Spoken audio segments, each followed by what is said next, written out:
Power in the medieval world was supposed to be unshakable kings ruled by divine right. Bishops held sway over souls, and anyone who dared challenge them risked everything. But what if the greatest threat to authority wasn't an army or a rival lord, but a jester? Picture this: a crowded hall, the air thick with tension, as a bishop draped in finery delivers a sermon on morality. Then, with a single well-timed joke, the court fool turns the room upside down, leaving the powerful humiliated and the audience in stitches.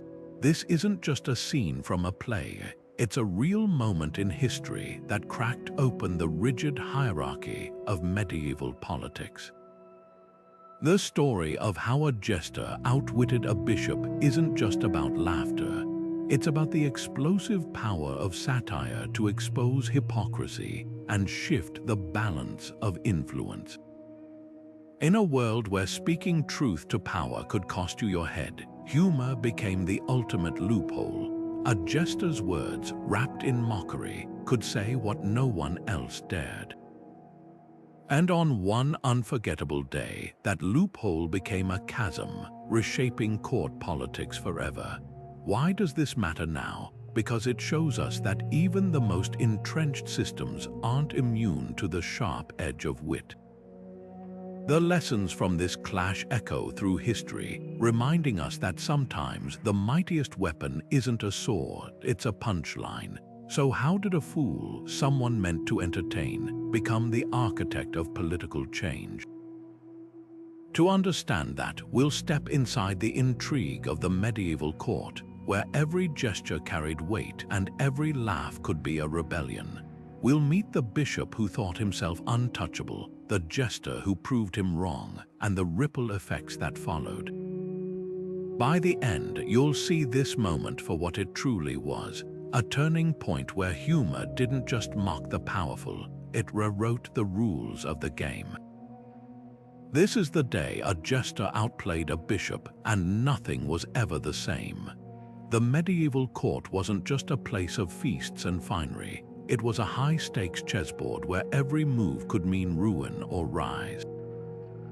Bishops draped in sacred authority weren't just spiritual leaders, they were political operators whispering in kings' ears and shaping laws to their will.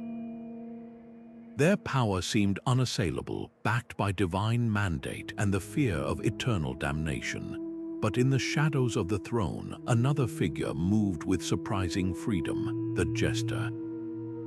Dressed in motley and armed with a quick tongue, the fool was no mere clown.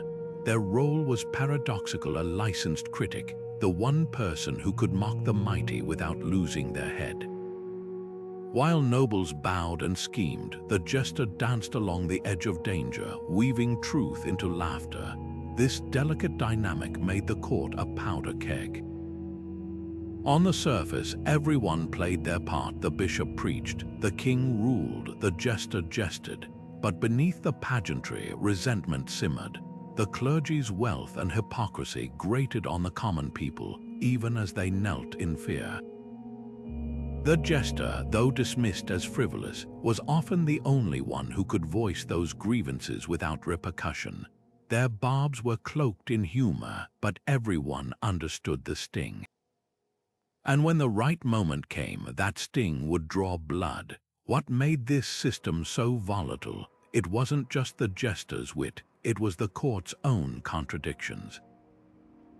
The same hierarchy that demanded absolute obedience also gave the fool a privileged loophole. Kings tolerated their mockery because it offered a controlled release for dissent, like steam from a boiling pot. But no one expected that steam to crack the pot itself. The bishop, secure in his robes of office, never saw the trap being laid. He assumed his authority was untouchable. The jester, though, knew better, and when the moment arrived, a single joke would reveal just how fragile that power truly was. This collision wasn't just about one man's pride or another's cleverness. It was a clash of two forces that defined the medieval world, the illusion of unshakable order and the subversive power of laughter. The court had rules, but the jester played by different ones. And in that gap between expectation and reality, history would be made. The bishop stood at the pinnacle of medieval power, a man whose word could sway kingdoms and whose wrath could doom souls. Cloaked in sacred vestments and wielding the authority of the church, he wasn't just a spiritual guide, he was a political titan. Lands richer than most nobles' estates flowed under his control, and his coffers bulged with tithes and taxes. He commanded not just piety but fear, with the power to excommunicate a sentence that could strip a king of his divine right to rule. This bishop, in particular, wore his arrogance like a crown. His sermons thundered against sin, yet whispers trailed him. Tales of lavish banquets while peasants starved, of harsh judgments for minor offenses while he turned a blind eye to the excesses of his allies.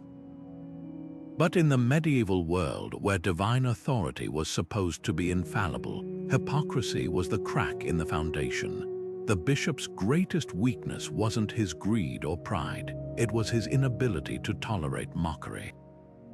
He saw laughter as rebellion, jesters as pests to be swatted away, and that blind spot made him vulnerable, because while he could silence critics with threats of hellfire, he couldn't silence the fool.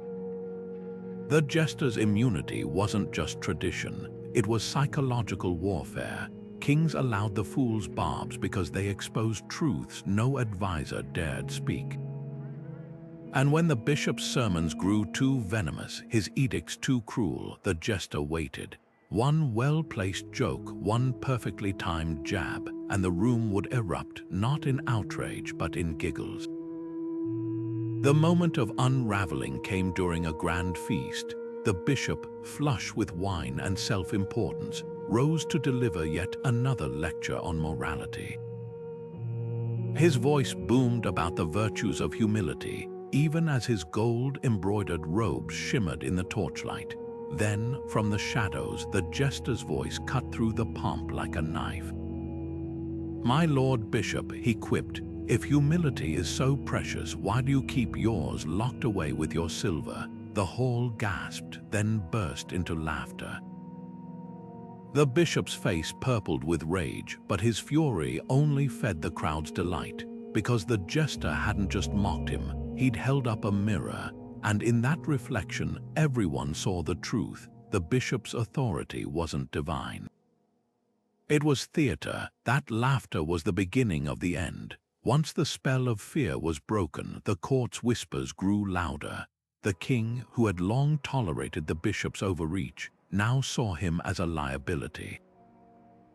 The people, once cowed, began to question. The bishop's downfall wasn't swift power never collapses overnight, but the seed of doubt had been planted. And it grew in the fertile soil of his own hypocrisy. By the time he realized his mistake, it was too late.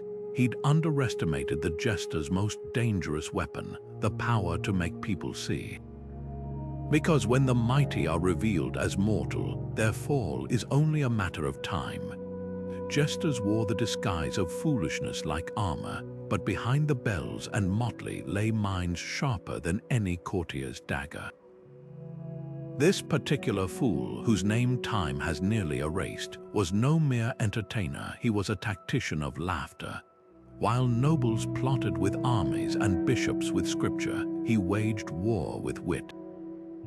His immunity wasn't just a quirk of tradition. It was a loophole in the system, a crack in the wall of power wide enough to slip truth through. Where others risked the dungeon for speaking out, he could stand before the throne and call a tyrant a fool to his face because he was the fool. And that made him dangerous. The bishop's corruption was an open secret, but fear kept lips sealed. The jester, though, turned secrecy into spectacle. His jokes weren't just jests, they were traps baited with laughter. A well-timed riddle about shepherds who fleeced their flocks here, a playful song about holy men who dined like kings there. Each barb drew blood but left no mark the bishop could punish. The court's laughter was the jester's shield, and he wielded it masterfully, because in that laughter people found courage. A joke could do what a protest could not, make the mighty squirm without giving them a target to crush. What made this jester extraordinary wasn't just his boldness, it was his precision. He didn't rant, he crafted. Like a playwright penning a tragedy, he set the stage for the bishop's humiliation. The feast where he struck wasn't chosen at random. It was a night of excess, with the bishop at his most gluttonous, surrounded by nobles who'd grown weary of his sanctimony. The jester's quip about locked away humility didn't just mock, it reframed the bishop's entire persona. Suddenly, the man who preached poverty was a punchline. And once the crowd laughed, they couldn't unsee the truth. This was satire as sabotage. The jester understood something the bishop never did, that authority relies on illusion. Strip away the fear and the power crumbles. His greatest weapon wasn't the joke itself, but the moment after, when the laughter faded and the room fell silent, and every pair of eyes turned to the bishop not with reverence but with recognition. In that silence, the unthinkable became possible, a world where the mighty could fall to a fool's wit. The jester didn't just amuse the court, he rewrote its rules one laugh at a time. The feast hall buzzed with the usual rhythms of power nobles murmuring, servants weaving between tables, the bishop holding court like a king in all but name. Then came the jester's moment. As the bishop raised his jeweled goblet to toast his own piety, the fool sidled up, tilting his head with mock curiosity. "My lord," he mused loud enough for the room to hear, "they say the meek shall inherit the earth, but tell me, how much earth have you inherited so far?" The silence that followed was electric. The bishop's grip on his goblet tightened, wine sloshing like the tremor in his voice. The courtiers froze, caught between shock and the irresistible urge to laugh. And then it came a single snicker from the back, then another, until the hall roared. Laughter, in that instant, became a weapon sharper than any sword. The bishop's face twisted from indignation to fury, but the more he sputtered, the harder the crowd laughed. His rage only proved the jester's point. Here was a man who preached humility yet couldn't bear a joke at his expense. The king, watching from the high table, saw everything: the way the bishop's authority melted like wax under heat, the way the court's laughter stripped him bare. For years, the bishop had ruled through fear, but fear dissolves when the feared become the punchline. This wasn't just about embarrassment. The jester's joke exposed a deeper truth: power relies on collective belief. The bishop's robes, his titles, his threats of damnation, they were only as strong as the court's willingness to respect them. And in that burst of laughter, the spell broke. The king, no fool himself, recognized the shift. A bishop who couldn't command reverence was a liability. Worse, he was a lesson. If one jester could topple him with a quip, how many others might dare to question?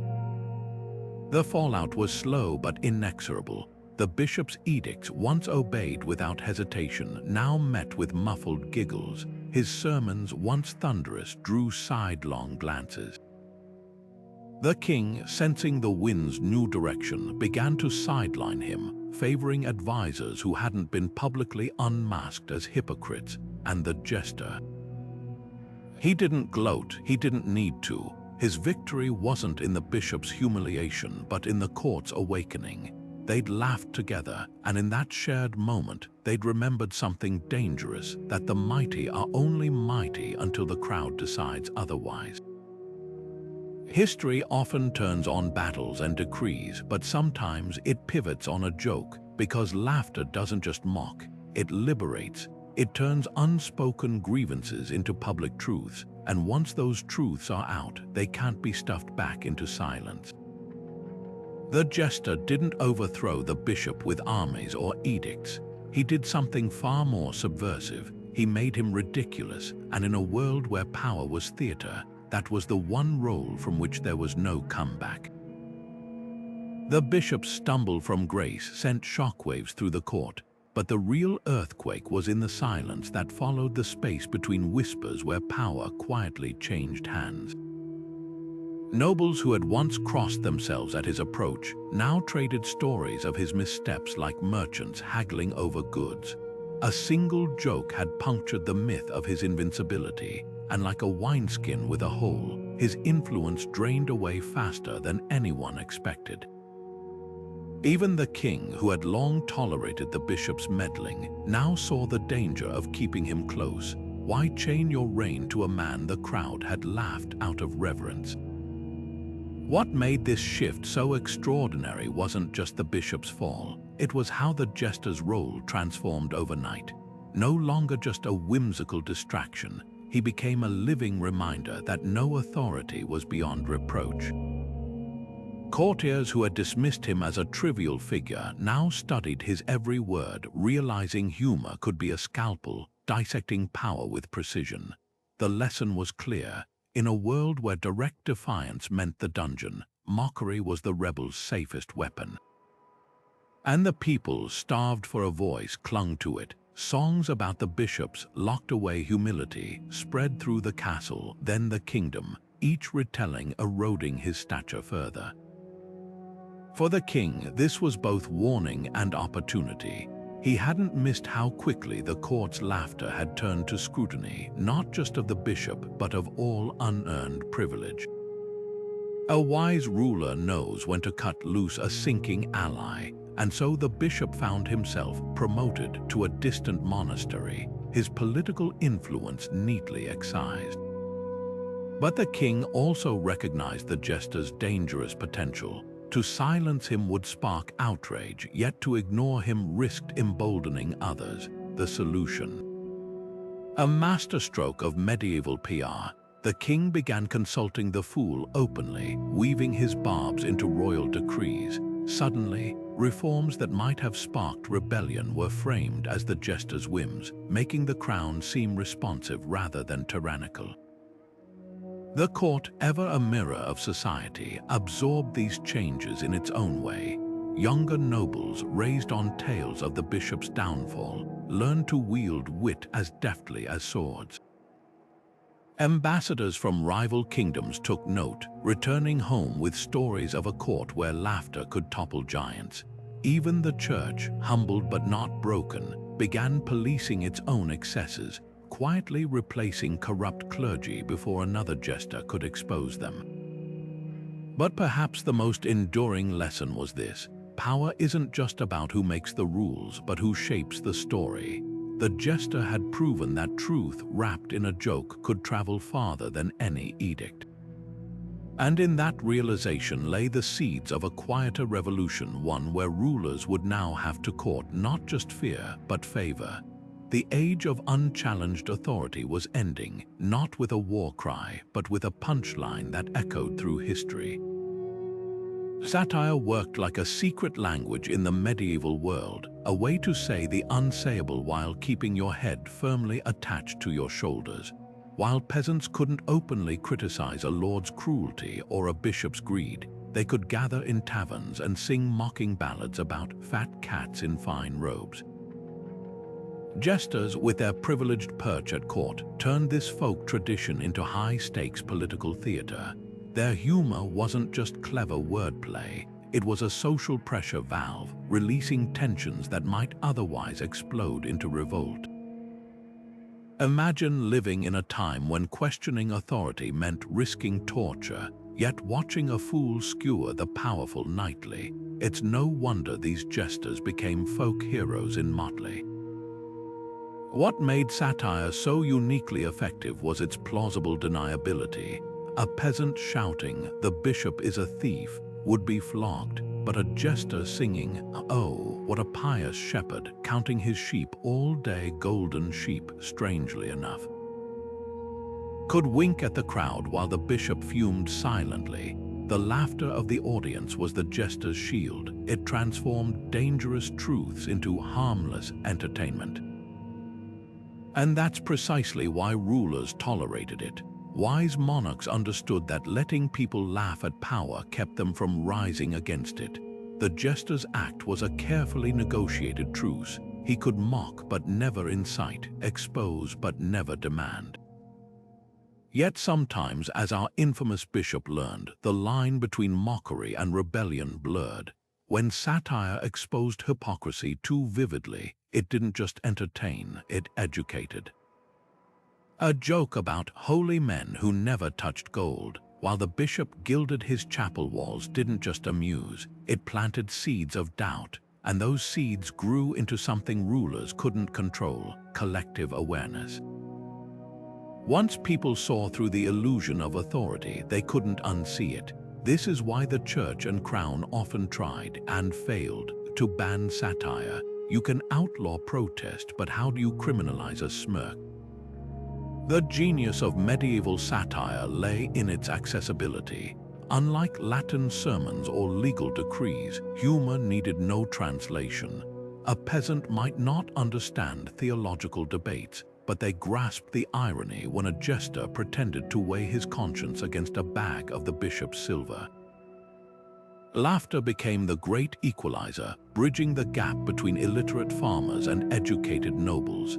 In that shared moment of recognition, when everyone from scullery maids to knights chuckled at the same jab, hierarchy momentarily dissolved.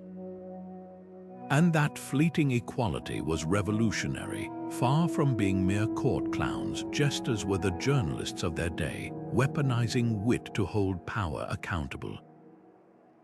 Their legacy lives on in every political cartoon, every late-night monologue mocking modern leaders.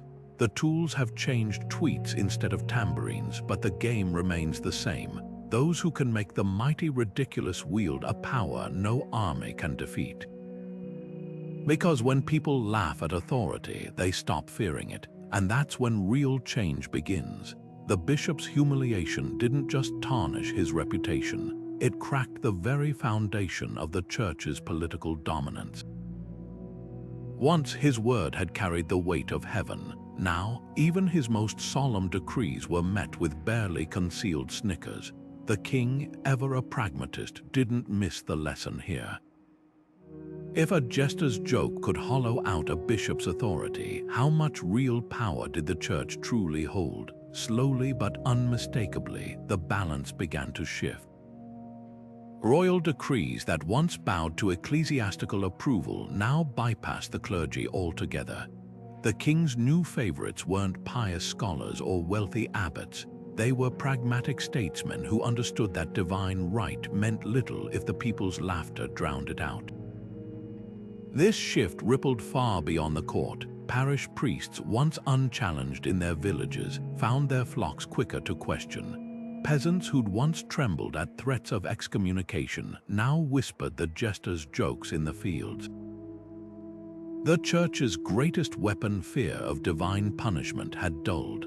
After all, if a bishop could be reduced to a laughingstock, could hellfire really be far behind?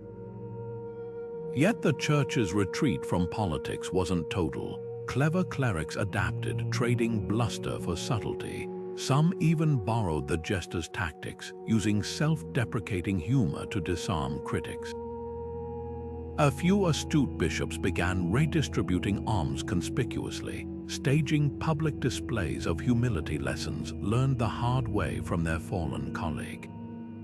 The age of overt clerical power was waning, but faith itself remained. The difference now: the church had to earn its influence, not demand it. The jester's victory proved something revolutionary. That power, no matter how ancient or sanctified, depends on collective belief. Strip away the aura of invincibility, and even a bishop becomes just another man in a fancy robe. This realization didn't just reshape medieval politics, it laid the groundwork for centuries of challenges to authority. Because once people learn they can laugh at power, they start wondering what else they might dare to do. The court jester's triumph over the bishop didn't just vanish into the annals of history, it rewrote the job description for every fool who came after. No longer just background noise at banquets, jesters found themselves pulled into private chambers where kings leaned in and asked, "What do the people really think?"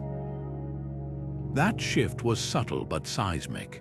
Monarchs had always surrounded themselves with advisors who told them what they wanted to hear, but the jester, armed with nothing but wit and a license to provoke, became the one voice guaranteed to tell the truth, even if it came wrapped in a joke. Imagine the scene, a ruler pacing his study, turning to a man in motley and demanding, "Make me laugh, but also make me understand." This wasn't just about gathering intelligence. The smartest rulers realized something profound. Jesters were human barometers. If a joke about high taxes landed too hard, it signaled unrest. If a satirical song about royal favoritism spread like wildfire, it was time to reshuffle the court. The jester who'd outwitted the bishop became a blueprint for a new kind of power broker, one who shaped policy not with decrees, but with laughter that exposed uncomfortable truths. Kings who ignored their fools risked missing the whispers that could topple thrones, but the jester's influence stretched far beyond palace walls. His legend spread through taverns and market squares, inspiring minstrels and street performers to sharpen their tongues. Suddenly, every village had its own amateur satirist, poking fun at local lords and corrupt priests. These weren't just entertainers, they were grassroots commentators, proving that humor could be a weapon even for those without official protection. The original jester hadn't just won a battle of wits, he'd handed ordinary people a playbook. Why does this matter centuries later? Because we're still drawn to tricksters who outsmart the system. From Robin Hood to modern-day political cartoonists, we cheer when the underdog uses wit to humble the powerful. It taps into something universal, the thrill of watching arrogance get its comeuppance. The jester's real legacy wasn't just changing court dynamics, it was proving that authority isn't monolithic. Every time we laugh at a leader's hypocrisy or share a meme exposing corruption, we're channeling that same subversive spirit. The tools have changed, but the game remains. Intelligence wrapped in humor can still unsettle the mighty. Perhaps the ultimate irony, the jester never sought to overthrow the system, he just exposed its cracks. And in doing so, he reminded everyone, from monarchs to peasants, that power is fragile when people stop taking it seriously. That lesson echoes every time a satirist's pen proves sharper than a politician's edict. The bishop thought himself untouchable until a fool's laughter made him ridiculous. Today's elites would do well to remember, the louder they insist on respect, the juicier the punchline when they stumble. The king's throne had never felt so unsteady. For centuries, monarchs ruled by divine right, their authority unquestioned, their word law. But the jester's dismantling of the bishop laid bare an uncomfortable truth. Power wasn't handed down from heaven, it was loaned by the people. Every laugh in that feast hall had been a tiny revolution, a collective shrug at the idea that pomp equaled legitimacy. And if a bishop could be toppled by a joke, what stopped the crowd from turning that laughter on the crown? The king wasn't just a ruler now, he was a man scrambling to rewrite the rules of the game before the game swallowed him whole. His first move was masterful in its subtlety.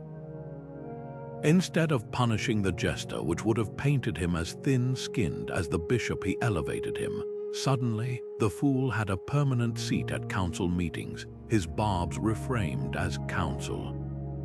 It was a brilliant sleight of hand. By embracing criticism, the king made himself appear magnanimous, even wise, but beneath the theatrics lay cold calculation. Every joke the jester made gave the king early warning of discontent, like canaries in a coal mine.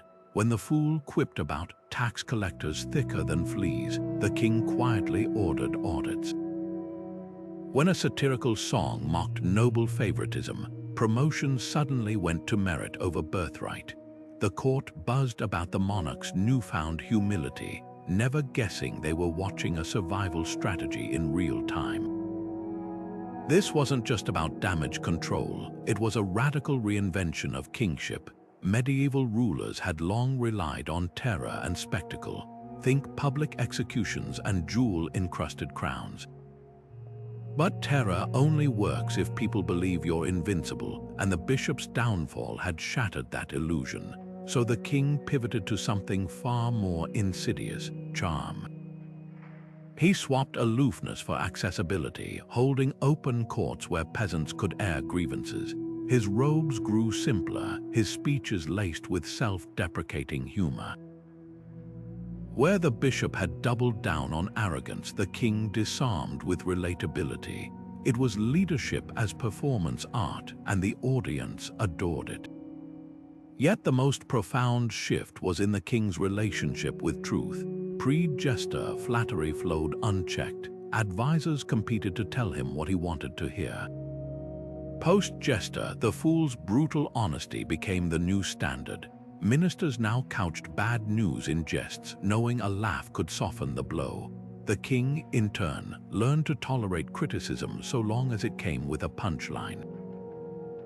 This dance, truth wrapped in humor, became the court's new language, a way to navigate tensions without bloodshed.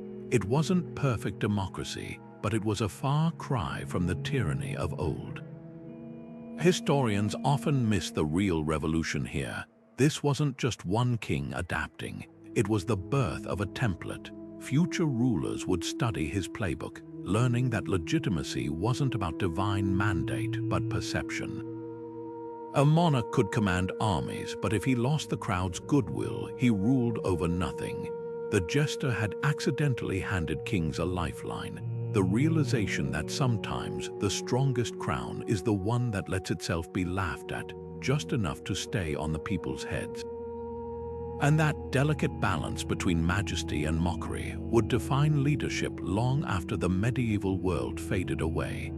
The laughter that filled the court that day wasn't just noise, it was a revolution in sound. In a world where kings and bishops dictated truth, the crowd's reaction became an unexpected act of democracy. Mockery, it turned out, was the people's ballot box. When the jester's jab about the bishops locked away humility, sent the hall into hysterics, something extraordinary happened. The audience, not the crown, passed judgment. Their laughter stripped the bishop's authority like paint thinner on gilded wood, revealing the cheapness beneath. This wasn't mere entertainment. It was society reclaiming its voice through the only channel left unguarded: humor. Absolute monarchy relied on a simple equation: fear plus spectacle equals control. Kings draped themselves in divine right, bishops in sacred mandate, both insisting their power came from heaven itself. Dissent was treason, doubt was heresy, but laughter slipped through the cracks. It couldn't be outlawed without revealing the regime's fragility. After all, what kind of God-given authority trembles at a joke? The moment the court roared at the bishop's expense, they exposed the unthinkable. That power wasn't inherent but granted, and what the crowd gave, it could take away. The jester understood this dynamic instinctively. His genius lay in transforming individual grievances into collective catharsis. A peasant might choke back anger at the bishop's greed, but when the fool shouted, "He preaches poverty while dining on peacock," and the entire hall howled, that peasant realized he wasn't alone. Laughter became solidarity, and solidarity in any age is the antidote to tyranny. This is why mockery terrified the powerful. It wasn't the joke itself, but the chorus of agreement it unleashed. Every giggle was a tiny act of rebellion, a silent pact between the laughed and the laughing. We see through you. What made this moment so pivotal was its spontaneity. Unlike staged rebellions or carefully plotted coups, the crowd's reaction was organic, uncontrollable.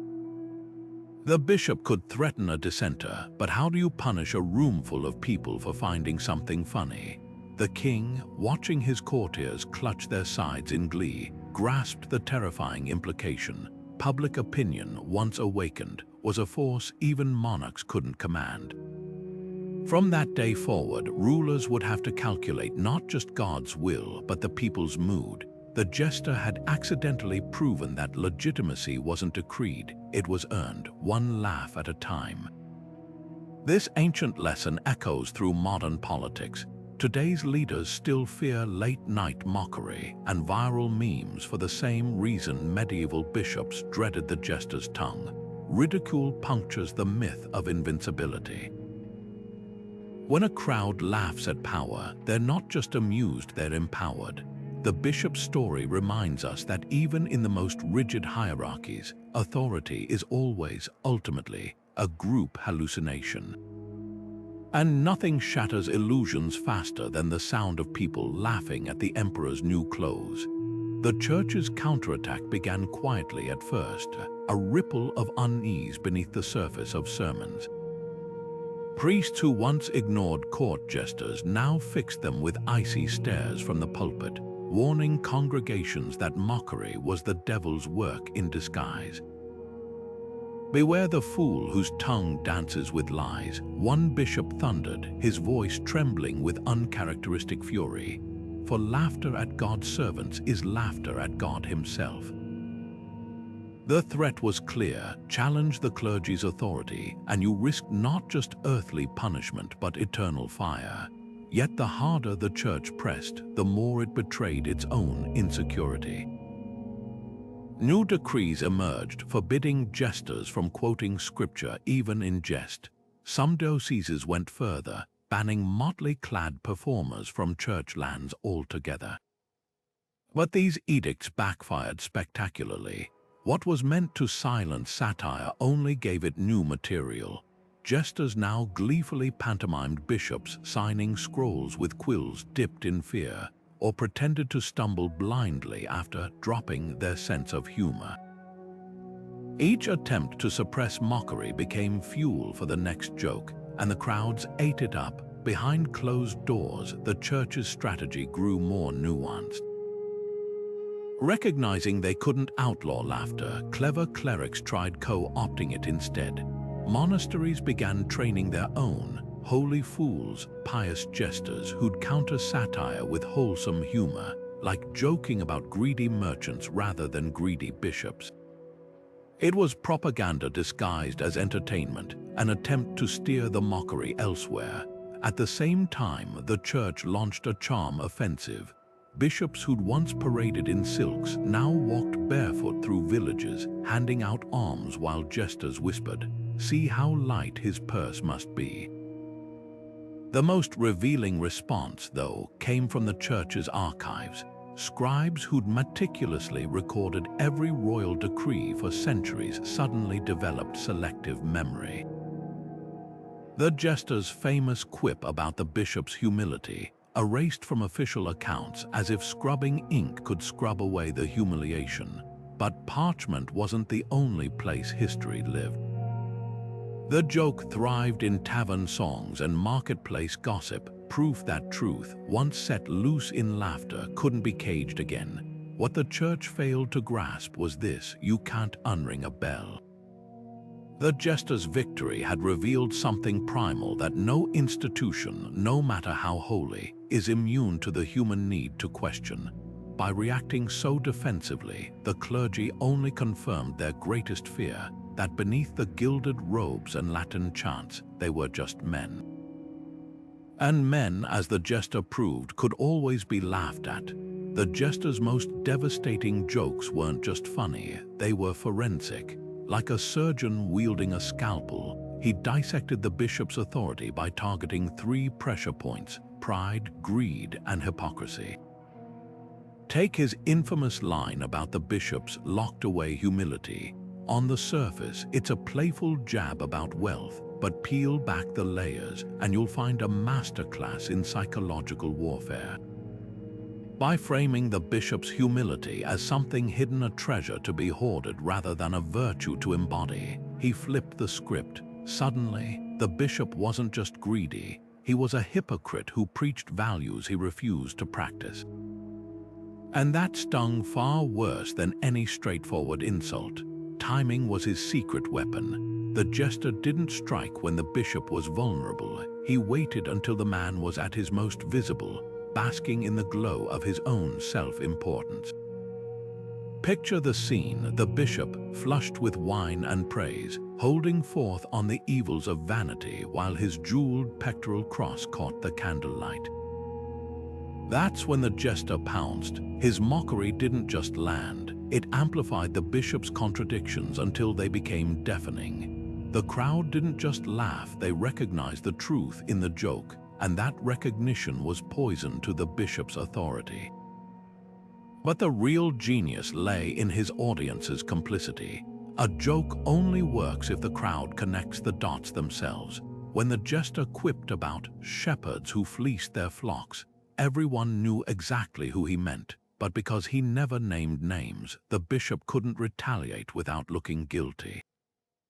It was a verbal trap baited with plausible deniability. The laughter that followed wasn't just amusement, it was collusion. Every chuckle was a silent agreement. We see what you're doing and we're in on it.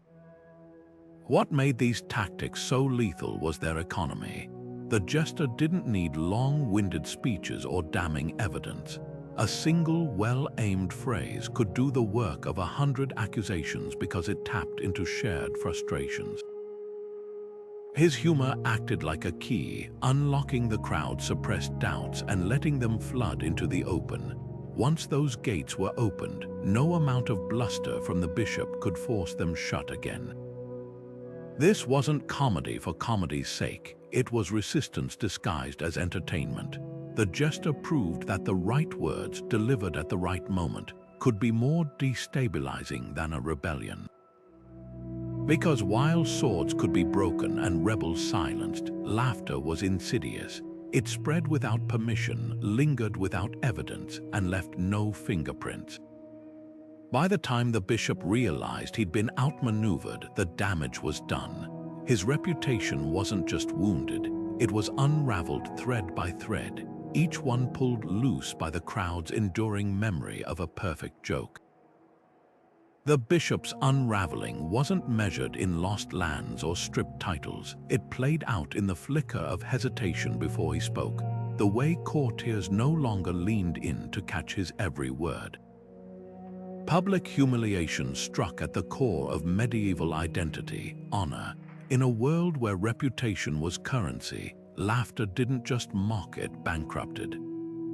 Imagine standing before a hall of nobles you once commanded, only to hear your solemn pronouncements met with suppressed smiles.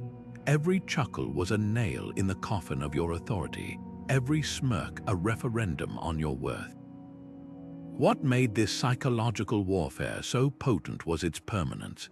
A battle lost could be avenged, a feud settled with gold or blood.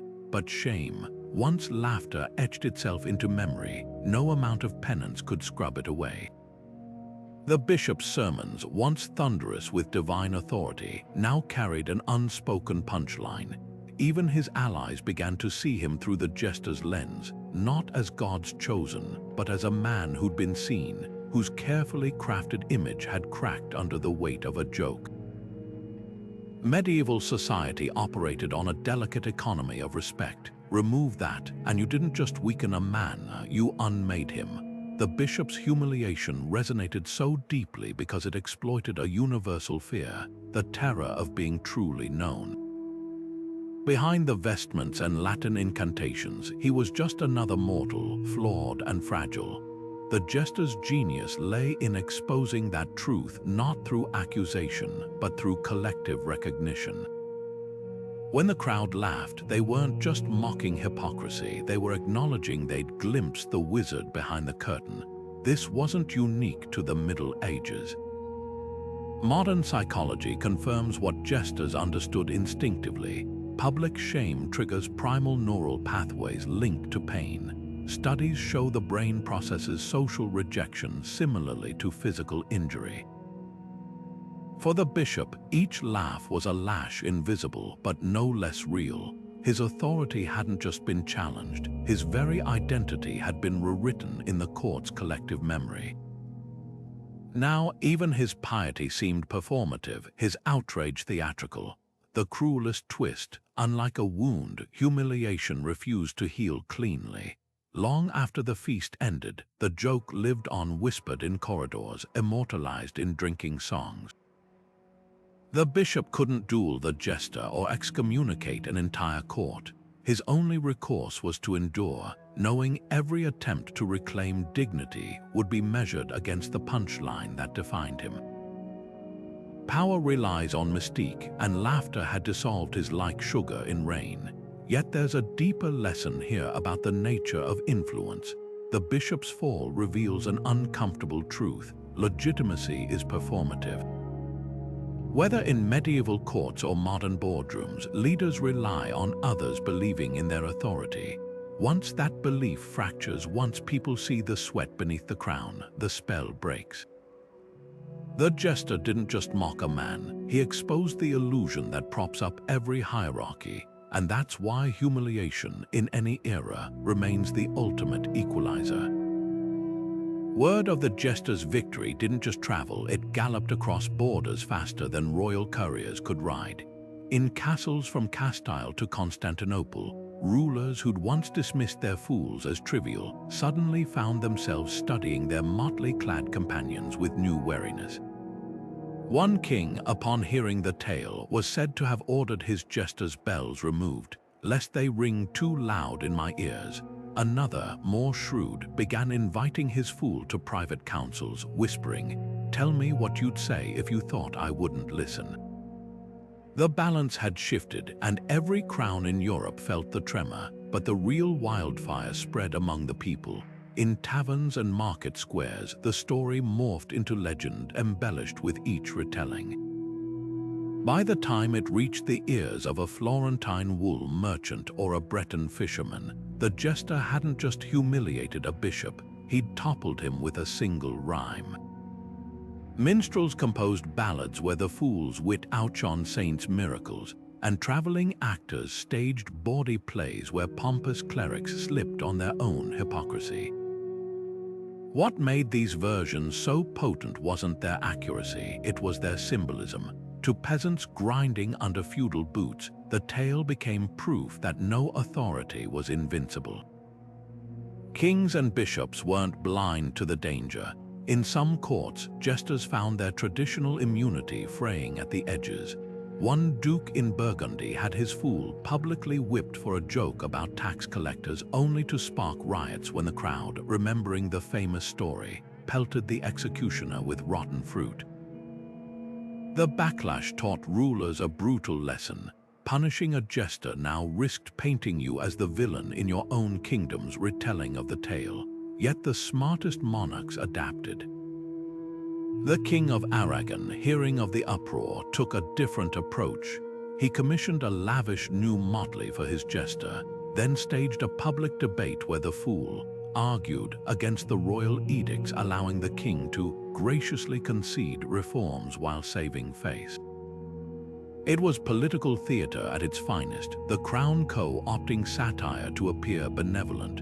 Word of this tactic spread, and soon half the courts in Europe were staging similar spectacles. The jester's victory had unwittingly birthed a new art form, the ruler who let himself be mocked on purpose. Meanwhile, the church's response revealed a growing divide.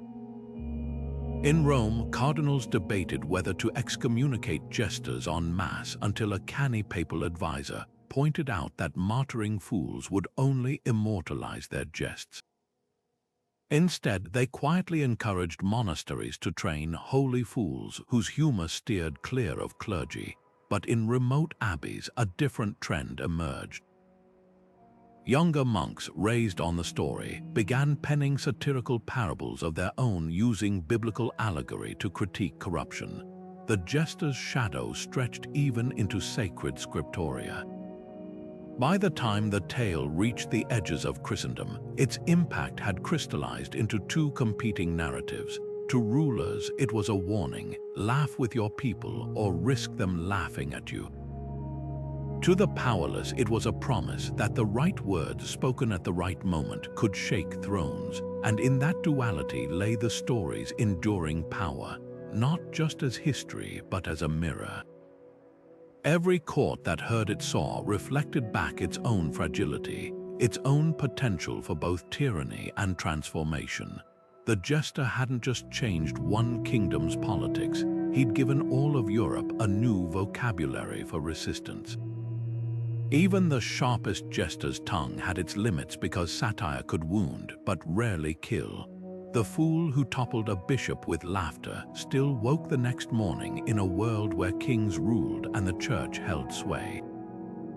His victory proved that humor could expose hypocrisy but not dismantle the systems that bred it. Jesters existed in a precarious dance. Their power came from the very courts they mocked, and that leash could always tighten. For every monarch who tolerated a truth-telling fool, there was another who reached for the executioner's axe when jokes cut too close to the bone. History whispers warnings of those who misjudged the line. Take the fate of Triboulet, fool to King Francis I of France. After mocking the monarch's failed military campaigns one too many times, he found himself sentenced to death, only spared when the Queen intervened. Or the unnamed jester in Bavaria whose quip about the Duke's gambling debts earned him a knight in the stocks, his bells replaced with shackles. These weren't just punishments, they were reminders. A jester's immunity wasn't divine right. It was a revocable privilege granted so long as his barbs amused more than they threatened. The real constraint wasn't just royal temper, it was the audience. Laughter required complicity and crowds were fickle. A joke that rallied peasants against a bishop might fall flat if aimed at a beloved queen. Jesters mastered the art of reading rooms, tailoring their mockery to the mood. Too gentle and they became background noise, too bold and the laughter could curdle into uncomfortable silence. Their survival depended on an unspoken pact, exposed just enough truth to delight, not enough to demand change. Yet the most fascinating limit lay in satire's nature itself. Humor could highlight injustice, but it couldn't draft laws or redistribute wealth. The jester who revealed a bishop's greed didn't empty church coffers, he just made the theft harder to ignore. That's why smart rulers tolerated fools, because laughter, however subversive, was ultimately cathartic. It let steam escape the kettle without boiling over. The jester's true role wasn't revolutionary, it was therapeutic, offering the illusion of rebellion while preserving the status quo. Modern jesters, cartoonists, late-night hosts face the same tightrope. They can ridicule presidents but rarely depose them, skewer CEOs but not seize their fortunes. Yet the medieval fool's legacy endures in this paradox. Sometimes, making power ridiculous is the first step toward making it accountable. Because while laughter alone can't topple thrones, it can make the people holding them sweat, and in that sweat, empires have always found their downfall. The jester's hat wasn't just a quirky accessory, it was a political statement stitched in fabric.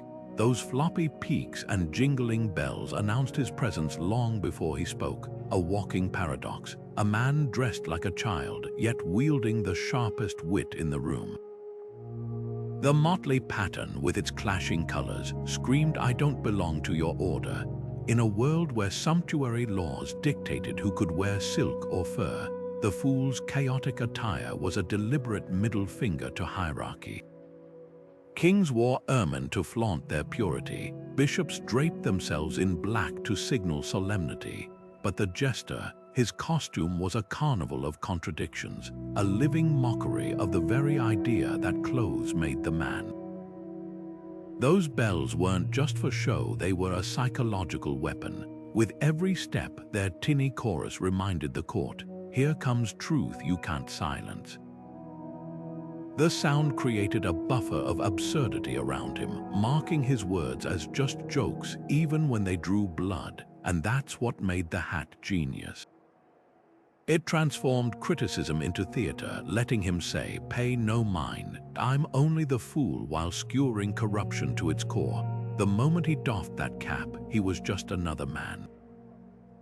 But with it on, he became something the medieval world had no answer for, a critic with diplomatic immunity. Fashion in the Middle Ages was never just about vanity, it was power politics in thread form. Nobles used fabrics like armor, their velvets and brocades screaming wealth to intimidate rivals.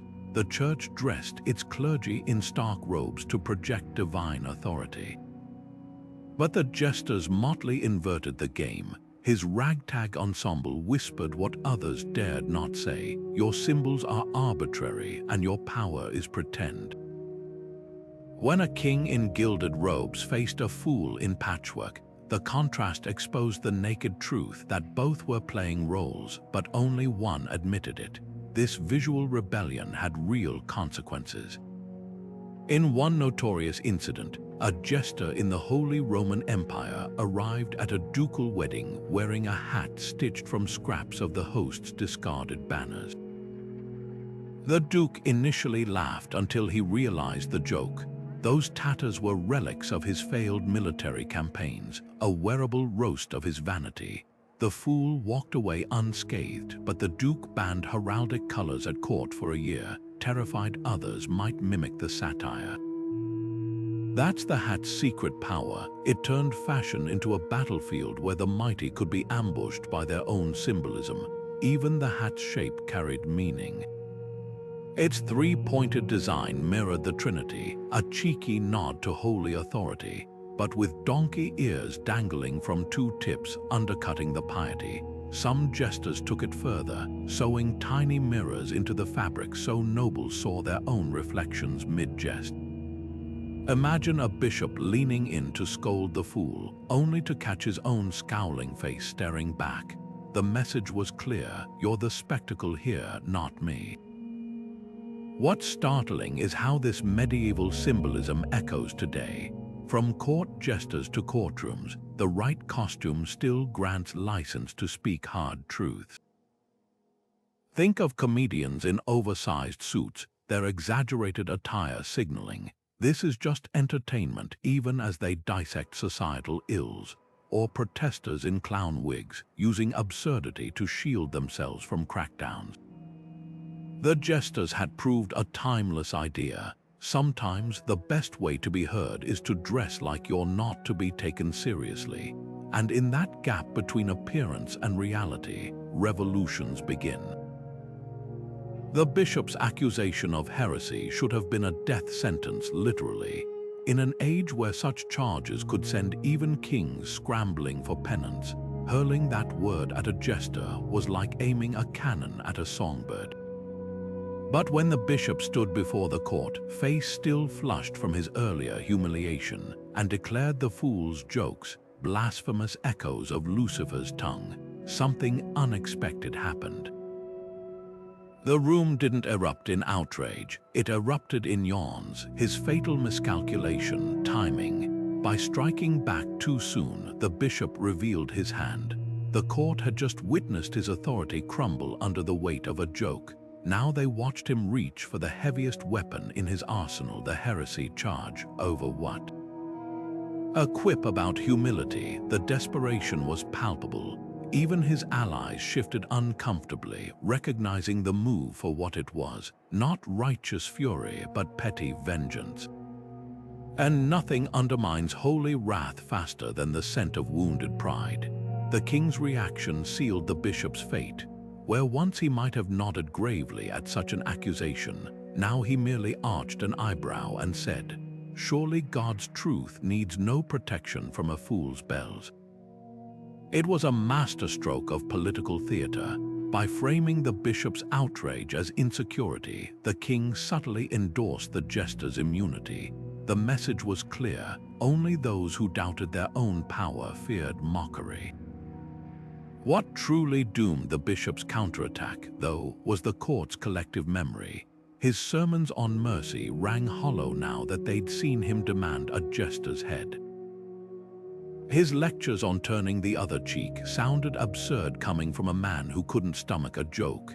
Every attempt to reclaim moral high ground only spotlighted his hypocrisy further. Like a gambler doubling down on a losing hand, His bluster eroded what little credibility remained. The jester, for his part, played his role perfectly. When dragged before the court to answer the heresy charge, he didn't grovel or defend himself. He simply tilted his head and murmured, "If laughter is heresy, then Adam's ribs must have been God's first joke." The room burst into laughter, including, after a tense moment, the king's. In that instant, the bishop's accusation didn't just fail, it backfired spectacularly. By trying to weaponize piety, he'd only proven the jester's point, that some men hide cruelty behind crosses. This wasn't just a lost argument, it was the unmasking of an era's hypocrisy. The court had tolerated the bishop's greed, his ambition, even his vindictiveness, but watching him twist sacred doctrine to settle a personal score. That crossed a line, because while medieval society accepted that power corrupted, it still clung to the illusion that holiness shouldn't. The bishop's mistake wasn't being vengeful, it was being obvious. And in that transparency, he gave the court permission to stop pretending. By the time the charges were dismissed, something fundamental had shifted. The bishop still wore his robes, still gave blessings, but the magic was gone. When he raised his hands to speak, people no longer saw divine authority, they saw a sore loser. And in a world where perception was power, that was the one wound no amount of incense could sanctify. His last stand didn't fail because the jester was clever. It failed because the audience had already chosen their truth, and it wasn't his. The king's council chamber no longer echoed with the bishop's droning absolutes, now it crackled with the lively clash of ideas. Gone were the days when policy emerged fully formed from divine inspiration. In their place rose a new breed of advisors who treated governance like a chess match, not a sacrament. These were men who'd learned the hard way that blind obedience could be as dangerous as rebellion, especially when it meant ignoring the jester's warnings about starving villages or overburdened peasants. Their credentials weren't just parchment scrolls from cathedral schools, but scars from battlefield command and ledgers from merchant guilds. When they debated tax reforms, they cited harvest yields, not scripture. When discussing diplomacy, they analyzed rival kings' debts, not their piety. The bishop had seen the world in black and white. These counselors thrived in the gray. What made this shift so radical wasn't just the personalities, it was the process. Under the old order, the king issued decrees like stone tablets descending from a mountain. Now proposals faced scrutiny from all angles. The treasurer might argue that lowering grain taxes would boost trade, while the master of arms countered that it would shrink the war chest. The jester, still perched on his stool in the corner, would distill the debate into a rhyming couplet that laid bare the core tension. This wasn't chaos, it was calculated flexibility. By demanding advisors defend their views rather than genuflect to tradition, the king ensured only the strongest ideas survived. The changes rippled far beyond the castle walls. When drought struck the southern provinces, the new council didn't order prayers for rain. They rerouted river tributaries and negotiated grain loans from neighboring realms. When wool merchants revolted against tariffs, the king's men brokered a compromise that boosted exports while filling the treasury. These weren't perfect solutions, but they were responsive ones. The bishop had treated crises as moral failings. The new advisors treated them as puzzles to be solved, and the people noticed. Where once they'd whispered about the king's aloofness, now they traded stories of his envoys inspecting bridges or tasting army rations. Governance had become a dialogue, not a monologue. Yet the real transformation was in how power justified itself. Divine right still hung over the throne, but now it shared space with practical legitimacy. The unspoken contract that a ruler's worth was measured in full bellies and safe roads, not just ornate coronation rituals. The jester's victory had exposed a truth the new advisors understood instinctively. Authority flows upward from the governed, not downward from the heavens. This didn't make the king weaker, it made him smarter. By embracing debate over dogma, he turned potential critics into collaborators. Even the nobility, once resistant to change, found themselves drawn into the new energy, partly because opposing it meant looking as out of touch as the disgraced bishop. The court's metamorphosis held a mirror to a broader medieval trend.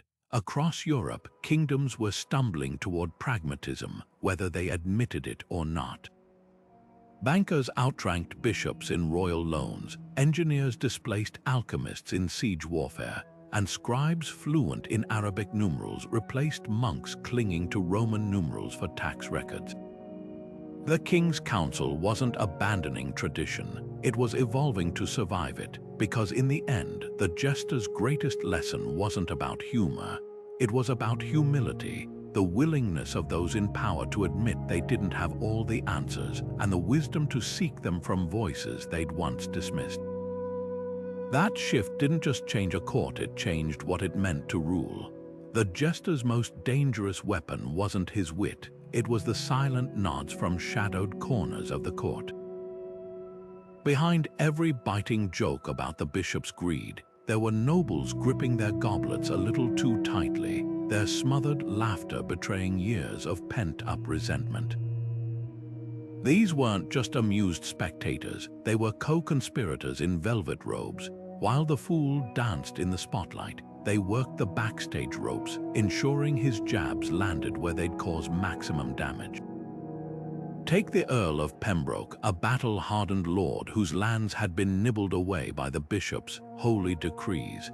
He couldn't openly defy the church without risking excommunication, but he could accidentally seat the jester next to the bishop at feasts, or chuckle just a beat too long at every joke about clerical excess. Then there was Lady Marguerite, whose merchant family had been bankrupted by the bishop's tithes. She didn't pen satirical verses herself, but her coin purse mysteriously fattened the pockets of minstrels who did. These allies didn't need to conspire in secret. Their support was coded in the way they leaned forward when the jester spoke, or how their servants spread his sharpest quips through the castle like wildfire. This shadow network reveals the dirty secret of medieval politics. Rebellion often wore a disguise. Direct confrontation was suicide, but satire, that was deniable. A noble could always claim they'd laughed at the fool's antics, not the message. The bishop, trapped by his own hierarchy, couldn't punish the entire court for enjoying a joke, especially when some of the loudest laughers were the king's cousins.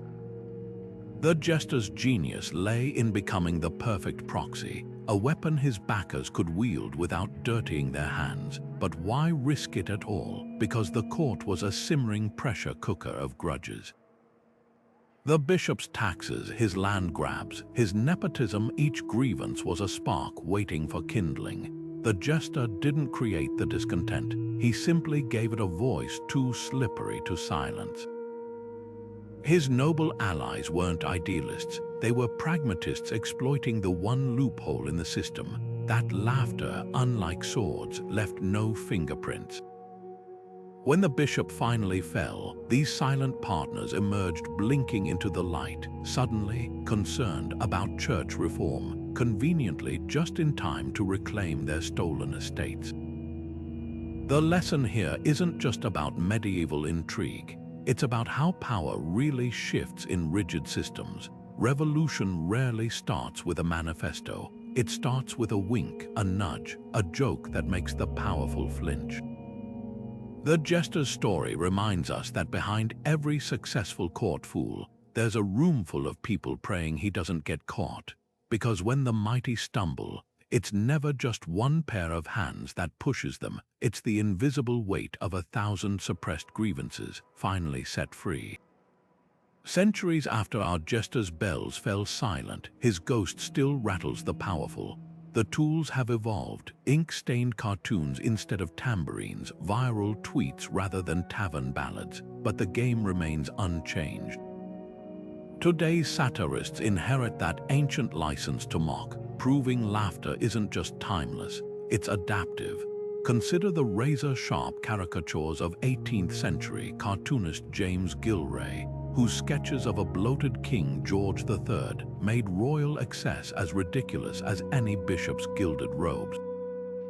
Or the Cold War era, when Soviet dissidents circulated jokes like contraband, using humor to expose the absurdity of propaganda. Each generation finds its own vocabulary, but the message echoes the jesters. Power unchecked by mockery grows monstrous. What makes satire so stubbornly effective across eras? Its genius lies in bypassing our defenses. A dry editorial about corruption might make readers nod, but a comedian's biting impression of a politician pocketing bribes, that sticks. Neuroscientists call this the humor effect. Our brains prioritize and retain information delivered with laughter. Modern studies show viewers remember satirical news segments longer than straight reporting. The jester understood this instinctively. His jokes weren't just entertainment, they were Trojan horses smuggling truth past the gates of denial. Late-night television has become the modern motley.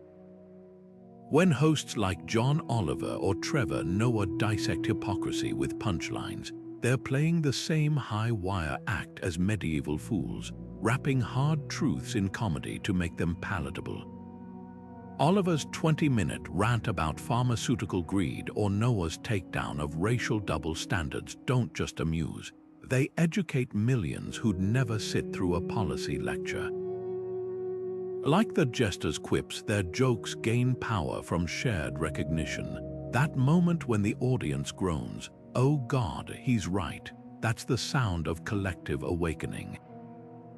Yet today's jesters face new frontiers.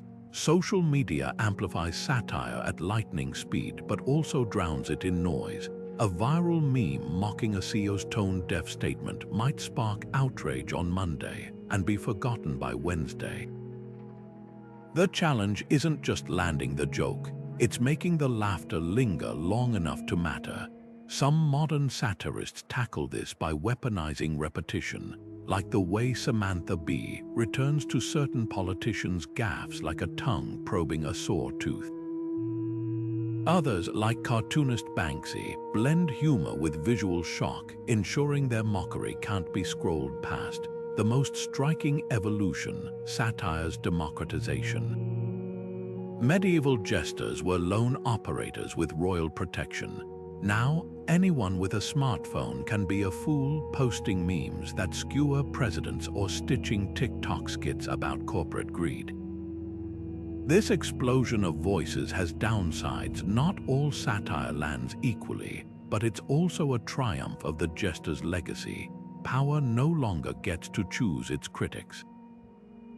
When a teenager in Jakarta can roast a corrupt official with an anime filter and rack up millions of views, the spirit of that long-ago jester grins in the shadows.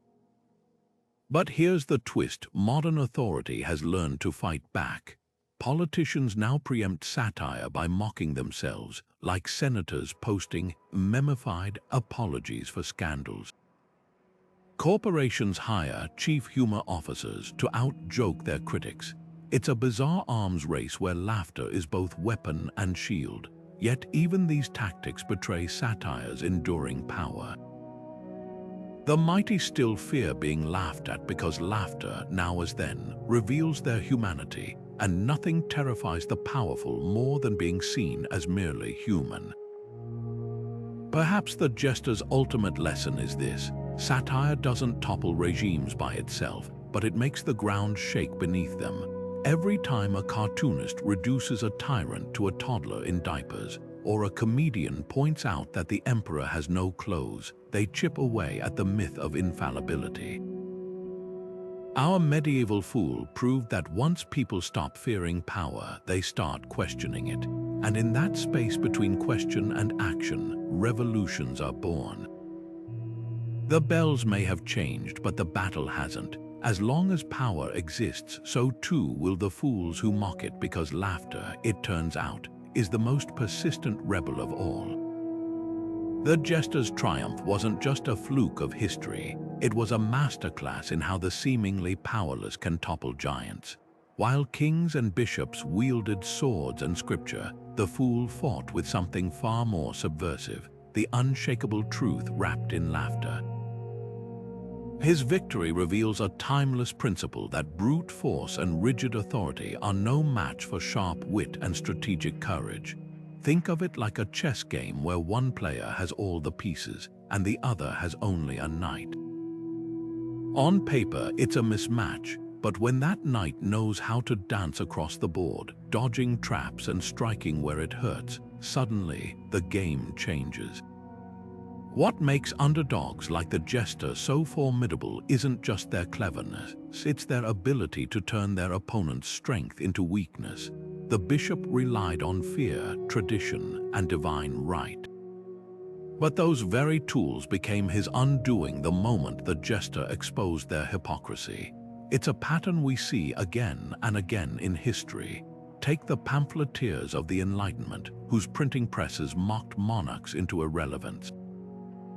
Or the civil rights activists who used peaceful protest to reveal the brutality of segregation. Systems built on control crumble when met with fearless truth-tellers who refuse to play by the old rules. Modern leaders should take note not just to avoid the bishop's fate, but to harness the jester's wisdom. The smartest CEOs and politicians today understand that transparency disarms critics better than suppression ever could. When a company admits its mistakes with humor, like the fast food chain that turned a burger shortage into a viral apology campaign, it wins back public trust. Conversely, leaders who double down on arrogance, deleting critical comments or threatening whistleblowers, only accelerate their own downfall. The jester's lesson is clear: power sustained by fear is a house of cards. But this isn't just about survival, it's about opportunity. The jester's era saw the rise of humanism, where reason began to rival dogma.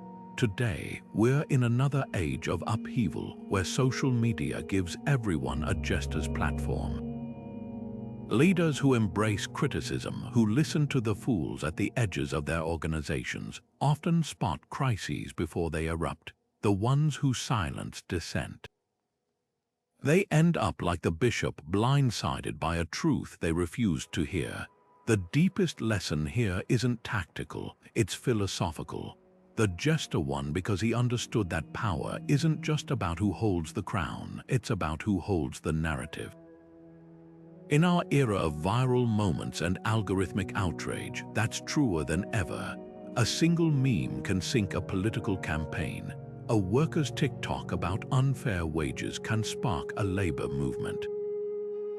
The tools have changed, but the game hasn't. The underdog wins when they make the mighty look ridiculous, and in that ridiculousness lies revolution. So the next time you feel outmatched, whether you're challenging a corrupt system or just navigating office politics, remember the jester.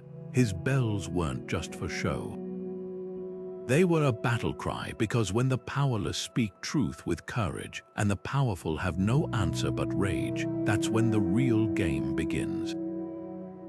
And history always bets on the fool. The story of the jester and the bishop survives in fragments scattered across yellowed parchments, bawdy drinking songs, and church records that try and fail to scrub the tale clean. A chronicle from the Abbey of St. Denis mentions a certain fool who dared mock Bishop Arnulf at Michaelmas feast, while a merchant's diary from Bruges recounts a popular ballad about the holy man who lost his temper and his dignity. These accounts disagree on specifics. Was the bishop holding a golden goblet or a jeweled crozier when the jester struck? Did the king laugh so hard he spilled his wine, or was it the queen who choked on a grape? But they all converge on the core truth. Something monumental happened that night, something that refused to be forgotten. What's fascinating isn't just the story's survival, it's how it mutated as it traveled. In northern France, the tale grew a moralizing ending where the bishop repented and became a beggar. In Italy, the jester was recast as a cunning peasant in disguise. Each version reflects the anxieties of its audience. German minstrels emphasized the church's hypocrisy, while English scribes softened the jester's edges to avoid offending local clergy. This isn't historical telephone, it's proof of the story's cultural voltage. Like a medieval meme, it kept evolving because it kept mattering. Skeptics point out the gaps. No official court records name the jester, and Bishop Arnulf's downfall could have been orchestrated by rival nobles. But here's the catch: whether every detail is factual hardly matters. The tale endured because it resonated with a universal truth, that power, no matter how gilded, fears being laughed at. We see this pattern in other legendary underdog stories, from Aesop's fables to the trickster figures of indigenous folklore. What makes them stick isn't documentary precision, but emotional authenticity. When peasants sang about the jester centuries later, they weren't reciting history, they were celebrating the rare moment when the little guy won. The church's own archives betray the story's potency. A papal ledger from 1342 lists payments to certain troubadours to cease singing of the bishop and the fool, proving the embarrassment lingered for generations. Meanwhile, monastery libraries show curious gaps, pages torn from manuscripts where jesters' antics were recorded, leaving only phrases like, "And then the impious jester did blaspheme," before the text cuts off. These erasures shout louder than any preservation. The powerful tried to bury the tale because they couldn't kill it. Perhaps the deepest proof lies in what happened next. Within decades of the incident, jesters across Europe gained unprecedented access to power. They appear in council minutes, witness treaties, even mediate disputes. Their traditional bauble, once a silly prop, began resembling a scepter in some portraits. This wasn't coincidence, it was cultural shift. The story, whether fully factual or not, had rewritten the rules, proving that humor could be governance by other means. And that's why such tales outlast kings and cathedrals. They don't just entertain, they change things. So why do we cling to stories with shaky pedigrees? Because history isn't just about what happened, it's about what people believed happened and how those beliefs shaped their world.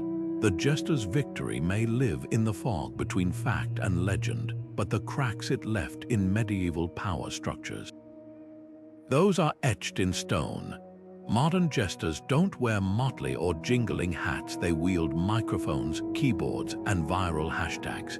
The court fool's DNA runs through every late-night host skewering politicians, every cartoonist reducing corporate greed to a single blistering panel, every anonymous account exposing corruption through memes.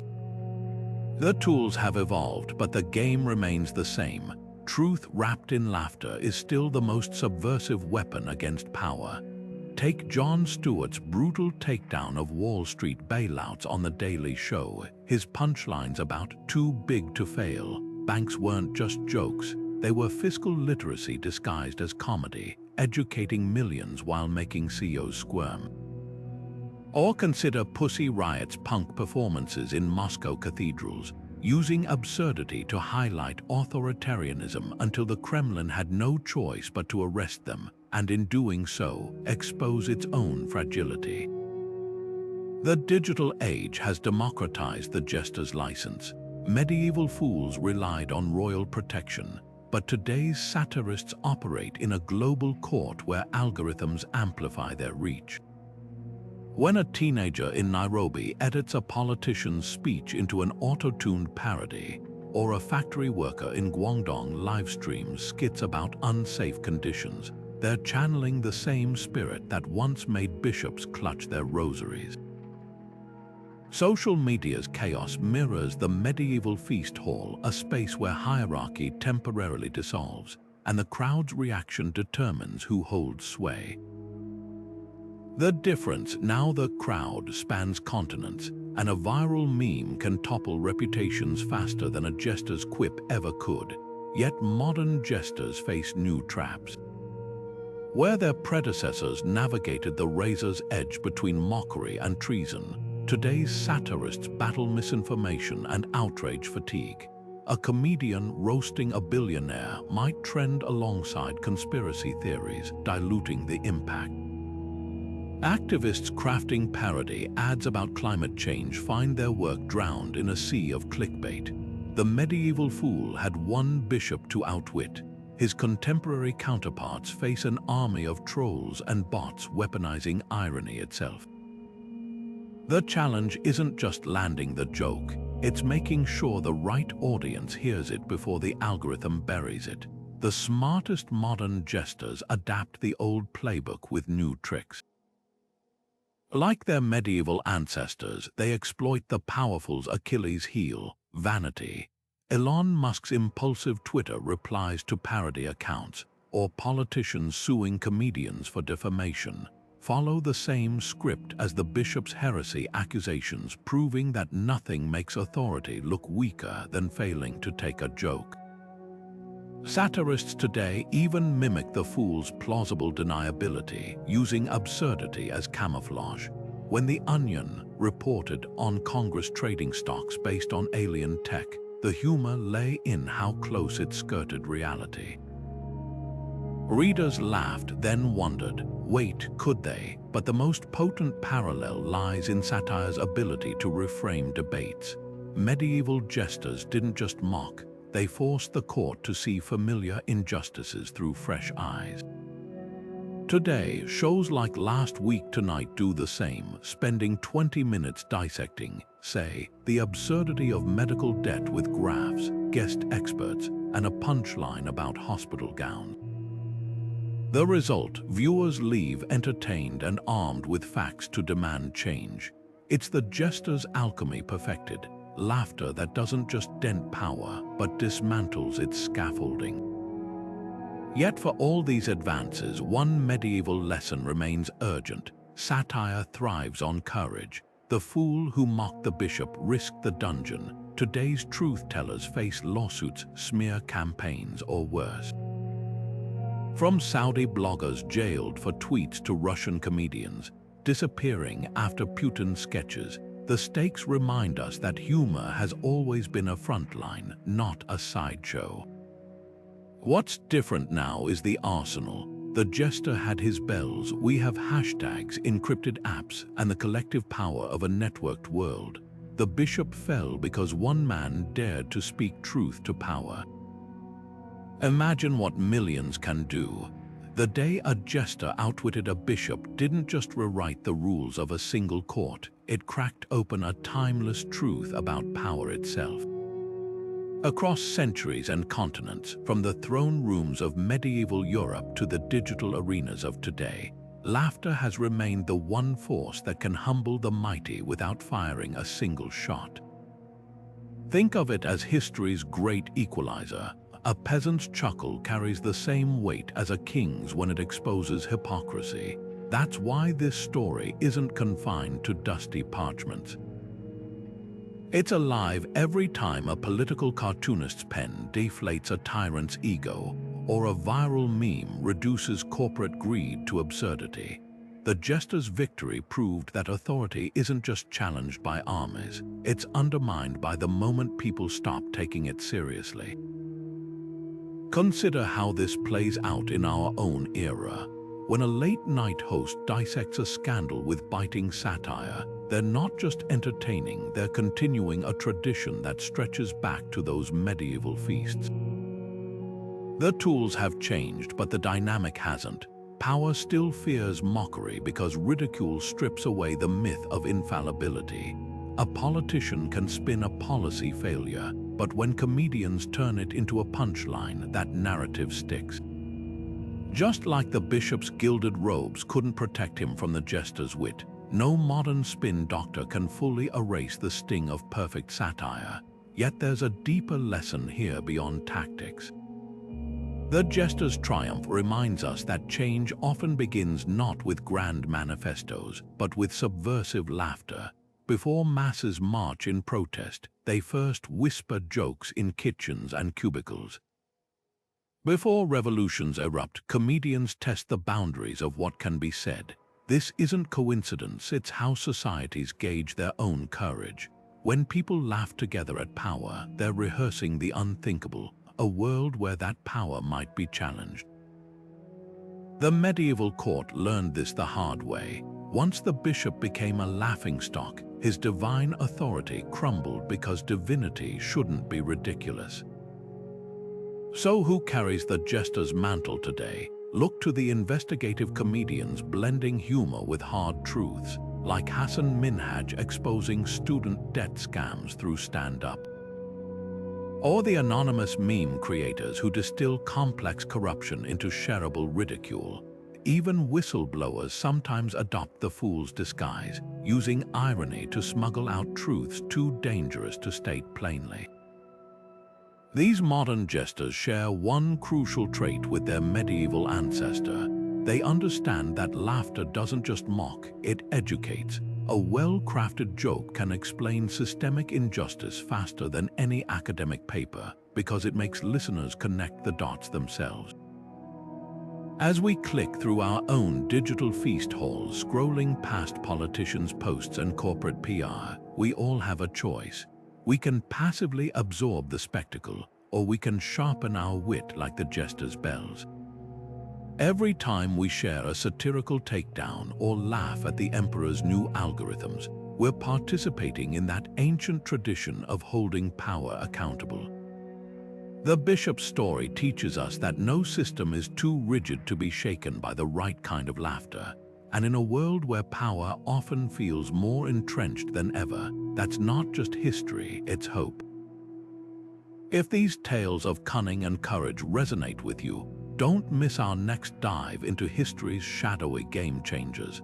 Hit subscribe to join a community that revels in the stories textbooks ignore. And drop a comment below. Which modern figures do you think are rewriting the rules with humor? After all, the next chapter of this ancient duel between power and wit is being written right now, and you're part of the audience deciding how it ends.